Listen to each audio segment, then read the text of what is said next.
Block on the Games Network, the Boston Celtics taking on the New York Knicks. Now this is NBA Live 16, Rising Star mode, year 3. Played my first 2 seasons with the Utah Jazz, the team that drafted me. And then the Boston Celtics, my favorite team, were one of the teams that offered me a contract. Now, NBA Live 17 is releasing soon. Most likely before March. Most likely during the All-Star weekend. There's a new buzz for NBA at that point in the season. There's been a lot of rumors about what the focus of the game is going to be. But I think the fact that they're keeping a lot of stuff tight to the chest shows that they have some big plans that a lot of people don't expect to see coming. The biggest thing that I want from it is to be able to edit the game. Whether that means tuners, edit the rosters, trade teams, share rosters. I want a deeper creative player mode. Excuse me. Now, I know there's going to be more emphasis on the outdoor parks. We had the Pro-Am mode last year, but now they're going to have some more licensed parks and venues.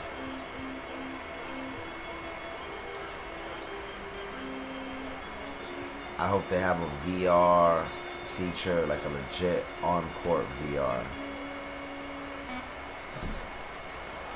I don't know, I feel like EA has big things in plan, in store. I, for one, am one of the people that enjoyed NBA Live 16 more than 2K16, more than 2K17 at that. I think NBA 2K17 improved a lot of the stuff I didn't like about 2K, but I still prefer Lives.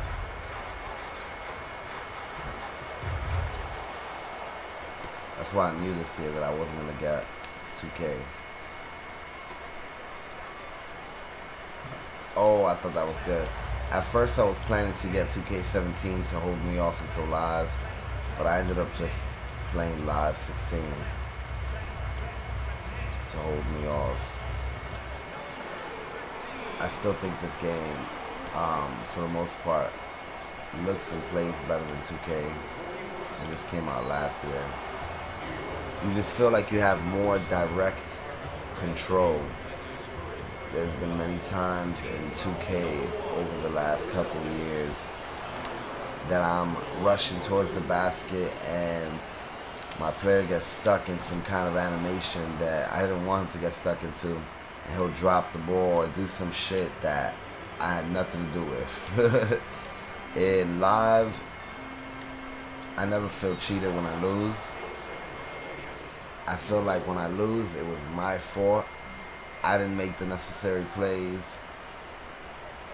I didn't execute. I don't get that feeling with 2K. I feel like I get cheated sometimes.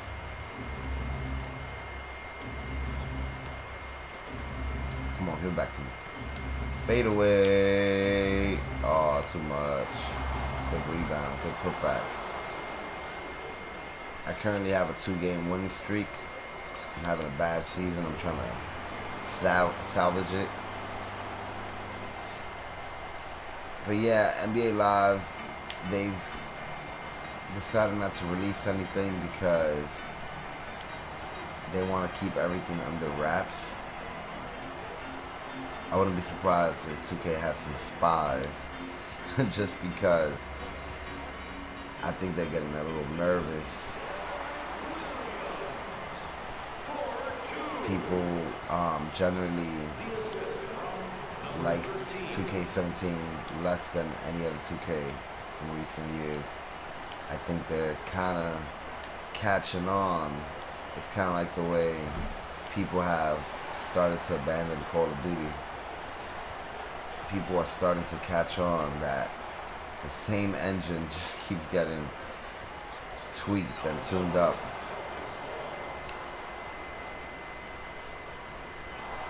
A lot of aspects of the game don't play off of physics. They play off of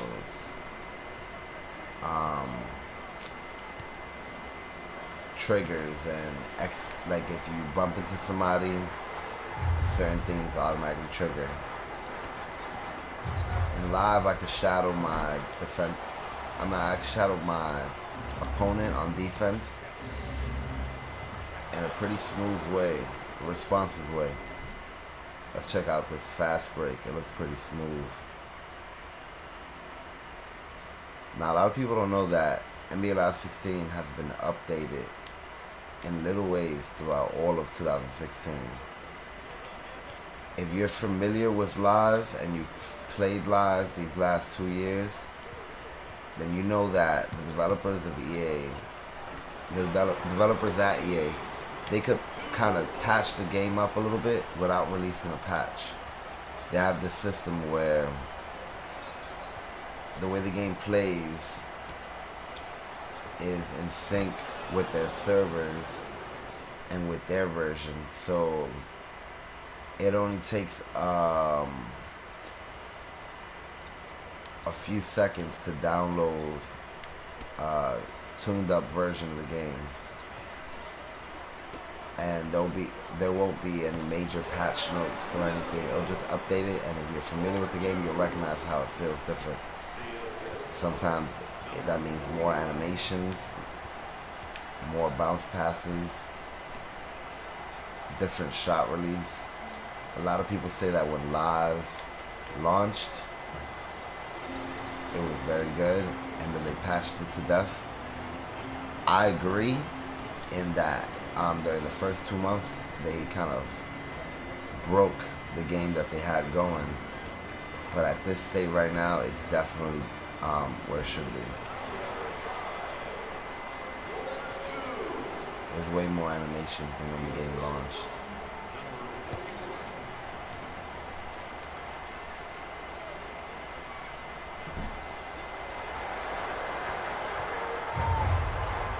Currently down 3 points rather, in this game.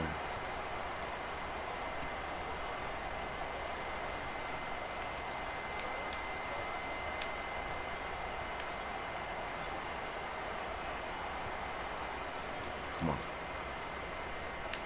I'm trying to get open. Wasn't able to get open, and therefore the shot missed.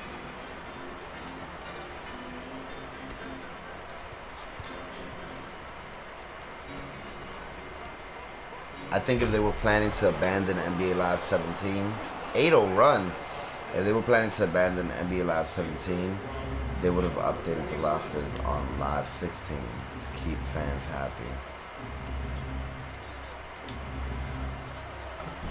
But the fact that they never updated it when the season started shows that they still intend to release NBA Live 17, and that's the game that they want people to purchase.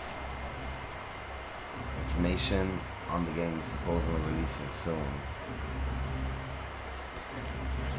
I expect there to be a quick turnaround from announcing and revealing the game to when the game is revealed. I wouldn't be surprised if it releases during All-Star Weekend, brings back some All-Star modes, a story mode with cutscenes, a deeper franchise mode. The main one that I want that should be easy is to be able to edit the rosters. I understand what EA does. They've done this in the past. They strip a game from its deep features, and they put focus on the core gameplay and so forth. That being said, NBA Live 14, 15, and 16 have shown tremendous improvements over the last 3 seasons. So I can only imagine NBA Live 17 will show the same kind of improvements, if not more, with the emphasis on the delay of the game.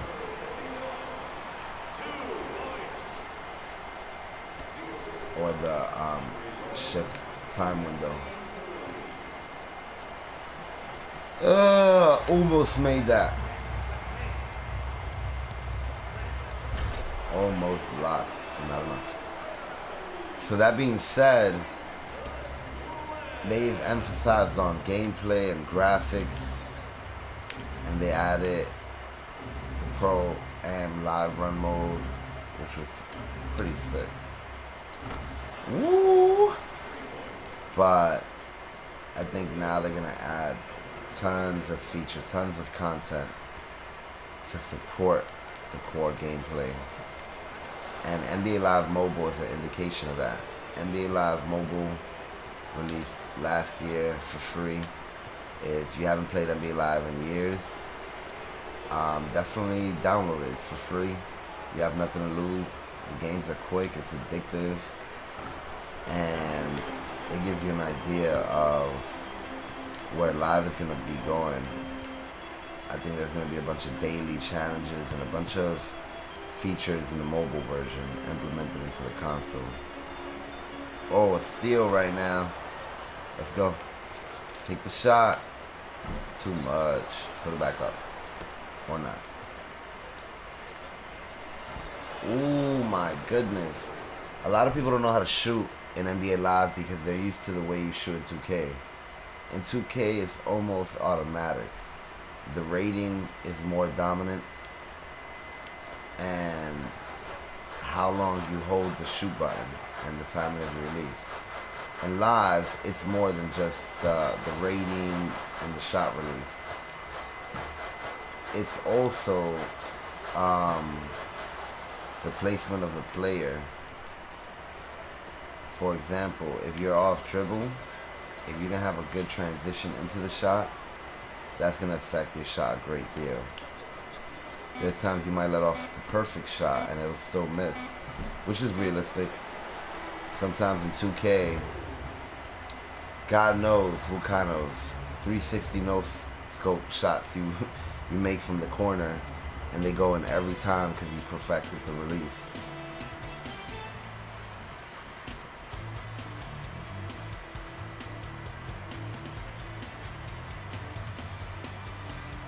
There's been some games over the last couple years that even if you're playing offline, depending on your internet connection, the game would kind of slow down and play different. I've noticed it. A lot of people don't talk about it because a lot of people don't notice it. But operating a gaming channel, being a hardcore gamer and playing a bunch of different games, it's something that I definitely noticed at the start of the current gaming generation with PS4 and Xbox One. So what that means is, I guess, a game like Live that likes to sync into their servers and update the game, as it's synced in, it kind of runs the hardware in a sense. It kind of uses all of its power to run the game and remain in sync. So there'll be times that I'm playing offline and I turn off my internet connection and it plays smooth, but there's less patches, less tweaks present, less animations are present. And my guess is because it's not in sync with the server. And then there'll be times that I am connected to the internet and my connection's poor and the visuals look like the resolution got a little bit lower. The gameplay is a little bit more buggier and restricted, more limited. It's kind of like playing a mobile game or a PC game and having a bunch of tabs open and poor connection. So that being said, I hope in Live 17 they recognize this And as soon as the game loads, there's not going to be any issues. There's not going to be anything going on with your connection. I think this definitely could hurt the game because some people might pick up the demo or the game, have poor connection, and think the game is really that buggy. Whereas if you played the game on a smooth connection, you'll see some differences. Another game that did that a couple years ago was Madden, when they introduced the Infinity engine, I believe, or the Ignite engine.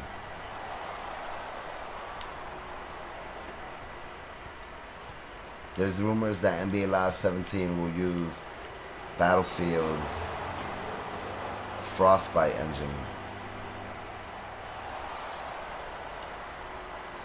I don't think Live's problems with the visual.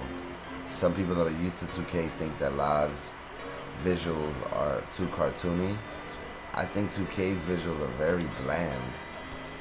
Especially in the early years, it was clear that they had no variety in the models. People say that about Live, but I disagree. If you look at a player like Ty Lawson, boy looks brolic. If you look at Russell Wilson, boy looks brolic. If you look at Kevin Durant, boy looks skinny. So that being said, people look like they got some muscle in NBA Live. In 2K, a lot of the players look very skinny. They don't look like 6'5", 220-pound beast. I think NBA Live 16 was the first game to ever get Wade that accurate. Wade has been a hard player to capture for some reason. He had like a little peanut type of head, but somehow they got all the angles of his peanut head. Very impressive. Come on, Jay Crowder. Make me proud. Give me the ball back. Give me the ball back. Give me the ball back. Oh, that should have gone in. Recent in-game update in NBA Live 17. Oh, nice transition. Gotta give credit where credit's due.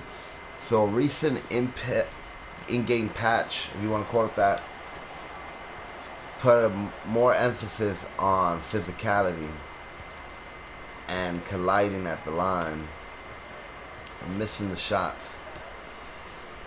That being said, every time Live patches their last game, it gives you a clue of where they're going with their next game. I saw it with Live 14, 15, and I believe I'm seeing now with 16 and 17. I believe there's going to be a higher emphasis on the engine and the unpredictability of it. Less animations that look scripted and more animations that get interrupted with pure physical aspects of the engine. You see how I bumped his chest, he fell, I missed the shot. That's not new to basketball games, but it feels more organic in NBA Live. In 2K, I'm sorry, so many things feel so scripted.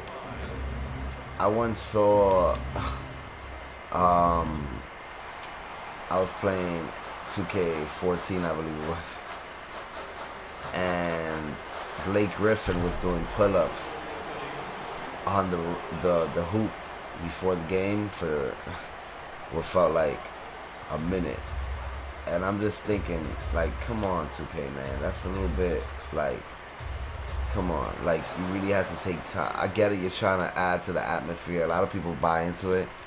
But I've never seen Blake Griffin doing pull-ups on the rim. I actually think the refs will be pretty upset, the officials. I think Live 17 just needs to mimic a lot of the stuff that Madden does. Madden has their features on deck. from Connected Franchise to Ultimate Team, whatever the case may be. Madden has their features on deck. So, that being said, I think live,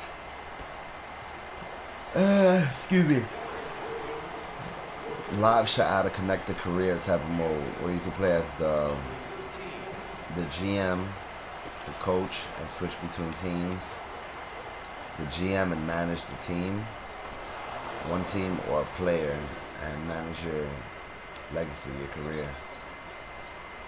I think they need to implement cutscenes.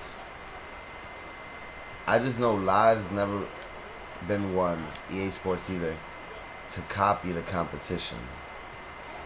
They always try to innovate. And people don't believe this because people talk so much shit about EA Sports or EA, but people just like to jump on the bandwagon and talk shit about companies. They like to troll. They think they're cool by talking shit about something that everybody else talks shit about. I actually think it's cool to try to like what you like and not follow everybody else. That being said,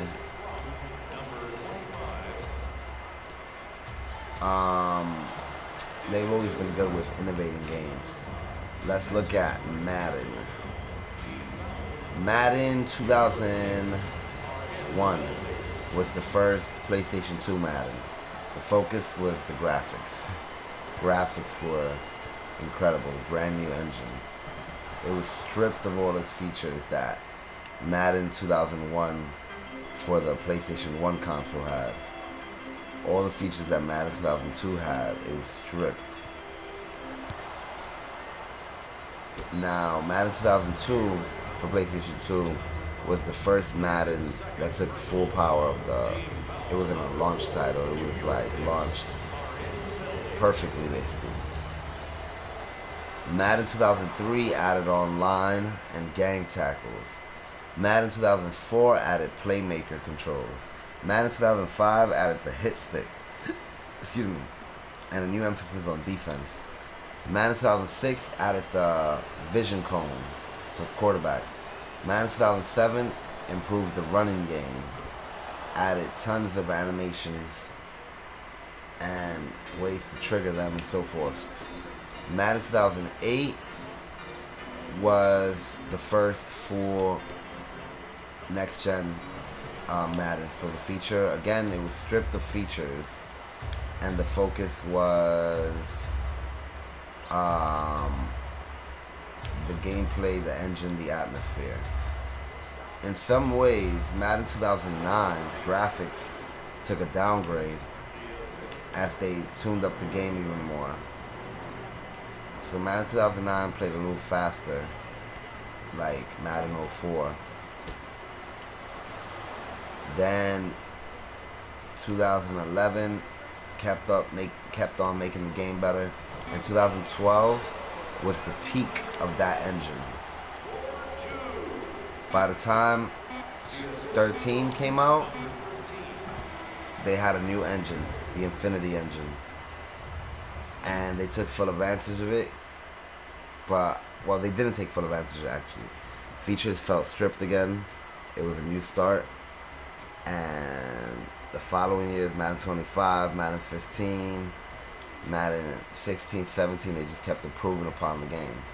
It's near perfect now. There's not much you can ask for. I see Live taking the same route. Live's only been back since Live 14. Give it a chance. Come on.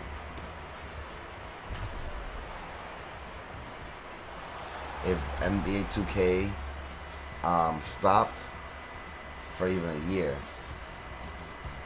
or two, I'm not sure what their new game's gonna play like. I'm not sure. It might be a new start. It's kind of like WWE 13.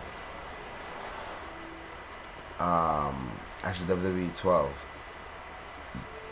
SmackDown vs. Raw 2011 was the peak of that engine, and then they restarted it.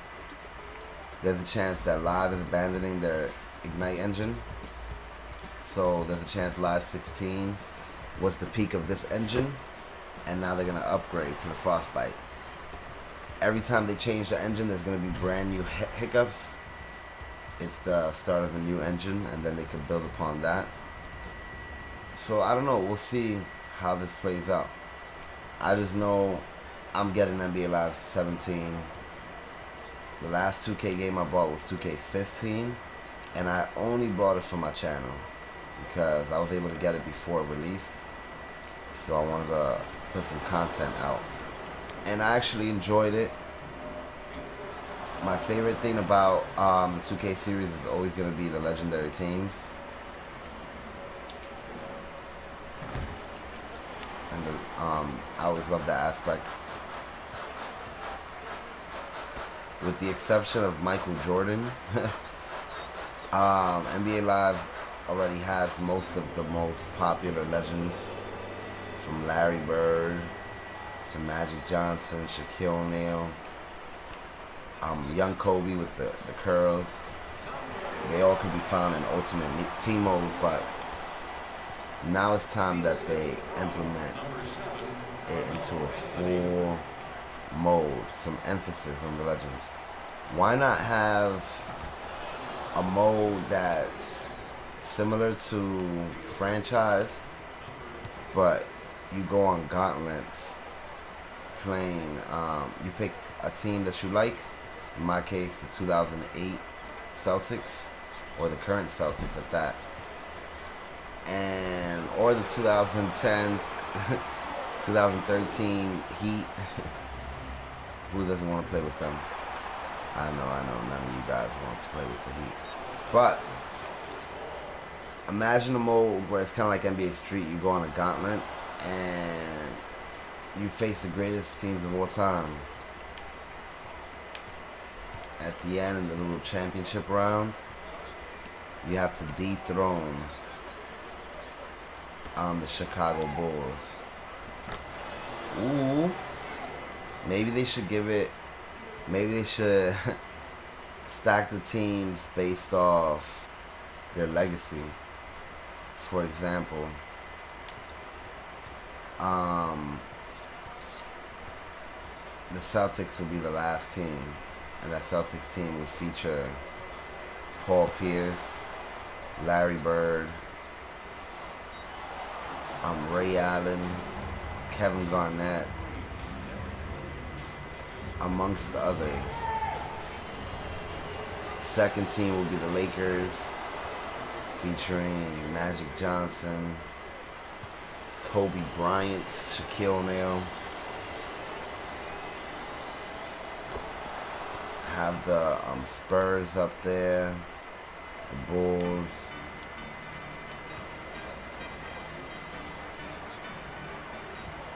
It'll be dope. It'll be dope. Take on the Heat, take on the Cavs. I don't know what NBA Live 17 has in store for us. But all I'm saying is, all that negative doubt you have, man, don't you smell that you're inside of 2K's ass? See, that's what makes me different from all these 2K haters and live fanboys. I'm a live fanboy, but I'm a gaming fanboy. I give credit where credit is due. Wow, all these 2K fanboys are actually disliking 2K and think it's worse than ever. I think 2K17, a short time that I played with it, I was really impressed. I think they improved a lot of the shit I hated about 2K. And when I say hated, I fucking hated this shit about 2K. A lot of little stuff I hated about 2K. To the point that I skipped, never even played it a day in my life. Even when they released it free for PlayStation Plus users. I never played 2K16. And it's because 2K15 was just that disappointing. Most of you guys like 2K because you're a fan of basketball. You don't recognize when a game is trash. Now that's speaking on previous 2Ks. 2K17, and I can't speak on 2K16. Maybe 2K16 added some of these things. But when I played 2K17, there was a couple things I instantly recognized.